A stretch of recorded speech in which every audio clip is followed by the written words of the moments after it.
Hey boys, we're back with some Risk of Rain 2 lore. Thank you guys for getting me the 300 subs. This is the longer video. I promise you guys, every 100 I'll probably do a longer video. And start up a run in Risk of Rain and let's get to it. So basically today we're gonna be talking about the Lunar Craftsmen. And basically, to start this off, the most relevant piece of information to this comes from the lore log from a moment fractured, which basically reads, "Only your hands could have realized my design, brother. I feel truly now that there is no obstacle nor force we cannot overcome together with my designs and your constructions." Then basically this is the lore log from the video Sister of Providence, where I talk about Providence's sister or possibly brother, which you guys pointed out to me could possibly be the brother too, that they were talking about they could make anything and they couldn't be stopped. This is very important because in the lore log for the Bulwark and Ambry, the environment log, where you go to unlock all of our artifacts, it gives you an insight on why this is important and kind of shows that more than likely that Providence and his sister or brother were the ones that created the lunar items. And that lore log reads basically, "I've begun to understand our universe, the compounds that drive reality here. I prepared a demonstration. Come look, brother. Now look here. It's got presence and weight, round with no features, no orientation. It is mass. Almost everything here is mass. Mass is boring, but required. We can take mass and shape it to form, features, angles, intent. Look at the planarity of the surfaces. This is design. I love design. Now, a volatile one, a lifeline, blood, sharp, yet radiant. Blood is heat. This is my blood, but there is plenty of blood in this universe. Now be gentle. Look closely here. Do you see it? Almost invisible, a thin film, frail. It's not in this reality, but an adjacent one. I've heard you discuss this, something you innately understood, what you describe as soul. Don't you love soul? Do you understand? It's your turn, brother. I've simply found the components. It is your hands that must craft value from them." Okay, to begin to understand some of my reasoning and why I believe that they created the lunar items is that you have to look at the regular items first. All of the regular items basically are from the chests that drop out of the contact like ship.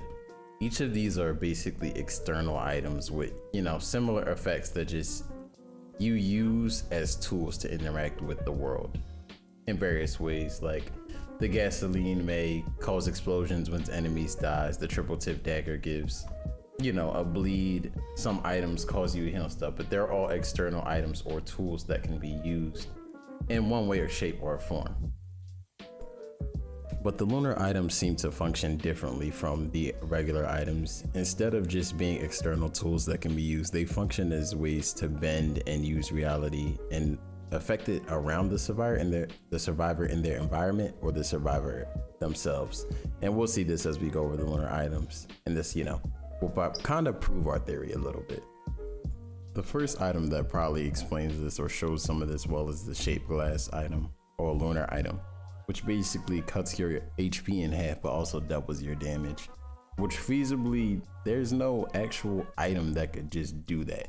Basically you're giving up half of your life force or some other thing or your lifetime.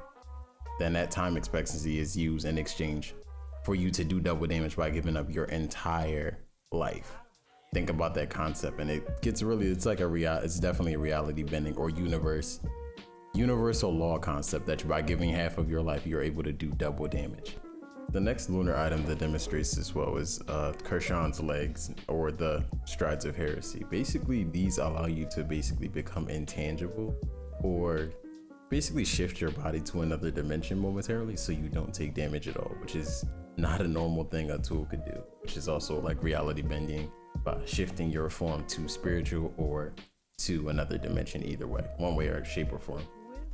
After that, we look at like Visions of Heresy, which is basically Kershan's eyes, but it replaces your primary attack with her trajectile, which is actually also, I wouldn't say it's a reality bending, but it changes your physiology. Like you had used Kershan's eyes instead of your auto attack to fire projectiles, and once you use it, you can't ever go back to your other trajectile for some reason, unless, you know, I think you use a Shrine of Order, but it still changes you on a physiological level. So another law bending thing. So the next lunar item is Transcendence, which basically takes all of your HP and converts it into a shield. This transformation is very deep and goes way beyond just the simple converting your HP through to the lore log. If you guys haven't seen the Transcendence video, you guys can check that out. But it's a transformative thing that changes the basic nature of your life force in the game. So that's another thing that changes you and how you interact with the environment. The next lunar item that's relevant will be the Beads of Fealty. So you use these at the in a moment fracture, and they actually change the destination. Instead of you obliterating yourself, you are transported to a different dimension. Basically, it changes or morphs the path that you are transferred to. Instead of being obliterated, you are taken to a different realm. For whatever reason, it serves the purpose of changing the destination of your obliteration when your body's taken apart, or given a different spatial path when you use the Beads of Fealty. The next relevant item will probably be Focus Convergence, as it accelerates the time used, well, the time needed to use a teleporter, which is like law bending, as it changes the time used when your time that actually flows in the real world isn't really affected, but the time related to the device is accelerated, which is weird. And then next, we're looking at one of the most deadly items, lunar items ever made, is the freaking meteorite. This is, I feel like, law bending, because no matter where you are, what stage, whether you're underground, overground, in the sky meadow, the meteors rain down, which doesn't make sense, as meteors will only be able to impact places on the planet if they had open sky, not underground and such. So that law is law breaking. Then the Hellfire Tincture, which basically converts your life force into a damaging flame that goes all around you. It does more damage to enemies, but you are killing yourself and using your life force as fuel for that flame damage, which is actually, you couldn't even explain how it's converted, which is very crazy. So basically, just from some of the uses of the lunar items, we can see that they bend reality in one way, shape, or form.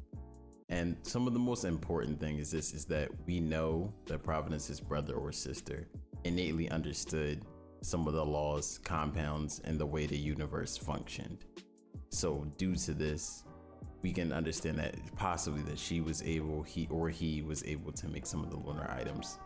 And also, it also helps that since they're lunar items and we know that his brother or sister is trapped upon the moon, that it makes it really feasible that he or she made them. And it also is relevant due to the fact that she uses Krishan's body parts, and they're in the Bizarre Between Time lunar shot, which means Krishan, we all know Krishan is trapped on the moon, cut into multiple pieces for some reason, and they were used as lunar items, ironically, which is also kind of a punishment. And another thing we find out possibly and know is due to Providence, he understands soul innately. As his sister understands pieces of the universe innately, she understands that all things come to an end as stars die, and the things that have some of the shortest lifespan in the universe are biological things. They have the shortest lifespan, so she isn't bothered by the death of biological life forms, because she knows how the universe functions innately, and due to this, she knows that stars can live billions of years and go on forever while living things die quickly. But Providence has innate understanding of soul. So by having innate understanding of soul, which his sister doesn't, it seems like he can understand, I think, living things better, which is why I think he has compassion for them, which is where his desire to protect them comes from. So he and his sister have different opinions, which is actually ironic due to the fact that they are both innately understanding of two different spectrums of the universe and concepts of it. One, Providence has an understanding of living things and she does not, which is really interesting. But let me know what you guys think about that. Let me know if you think someone else made the lunar items, or how they probably did it, or what makes the lunar items especially different from a lot of the other items. And if you guys want to play Risk of Rain with me, or just watch me play other games, I'm on twitch.tv/JoeDagonX, and I'll have more videos out for you guys next week. I'll talk to you guys later. Thanks for watching.